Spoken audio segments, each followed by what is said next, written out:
Floods, strikes, pandemics. Unexpected problems happen. But does your contract protect you when it does? A well-crafted force majeure clause can be the difference between walking away in good shape or being left high and dry. I'm Mike, founder of Starlit Contracts, where we help you to negotiate and use contracts with confidence. We're looking at force majeure. Let's look at this topic in summary together. The term force majeure identifies a category of events that can stop performance of a contract. Such events are usually unexpected and beyond the control of the affected party. Examples include natural disasters, wars, and industry-wide strikes.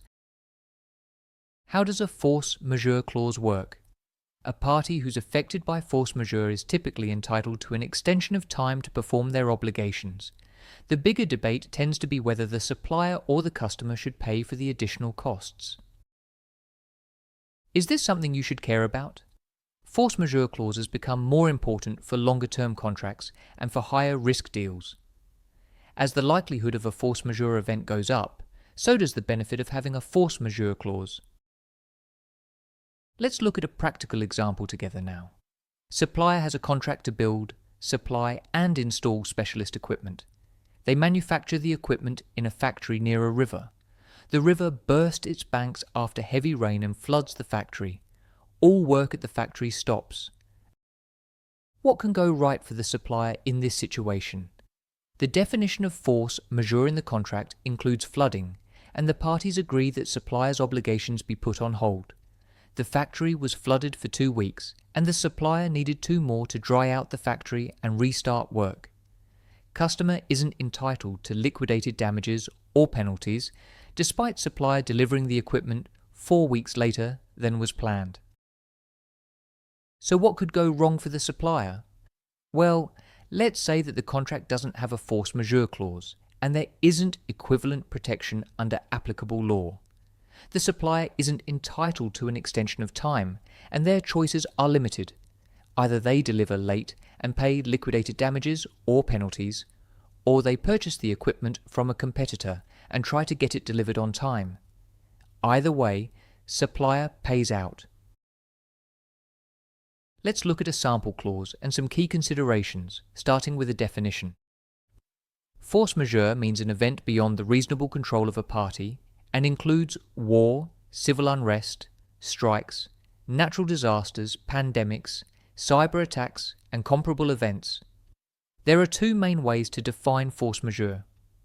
One is that you set out in detail all types of force majeure that could potentially occur, but doing that can result in a very, very long definition, and no matter how long it is, something may be missed. The other approach is to provide a non-exhaustive list. The words "and includes with and comparable events" at the end of the definition are used for this purpose. Our sample clause continues, "A party is not in breach of the agreement to the extent that its performance is limited by force majeure. The affected party shall have a reasonable extension of time. The parties will use their reasonable endeavours to reduce the impact of force majeure." Notice the words, "to the extent that its performance is limited."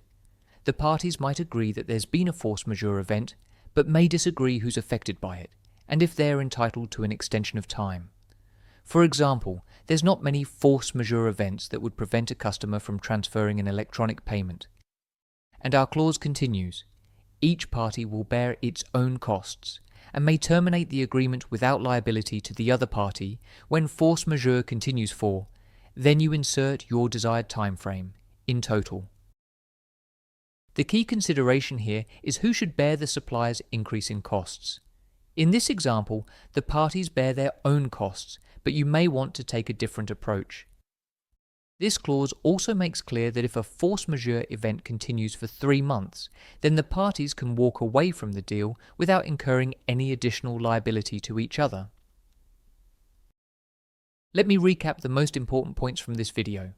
First, force majeure covers events beyond a party's reasonable control, such as natural disasters, wars, pandemics, and strikes. Second, a force majeure clause typically entitles an affected party to an extension of time. Who bears any increase in costs is a point of negotiation. And finally, Address when you can terminate to avoid being stuck in a prolonged and potentially expensive deal that's going nowhere soon. If you find this video helpful, then, for a short time, you can access the entire Build the Foundation in Contracts program for free by signing up for Silver membership at starlitcontracts.com. I look forward to seeing you there.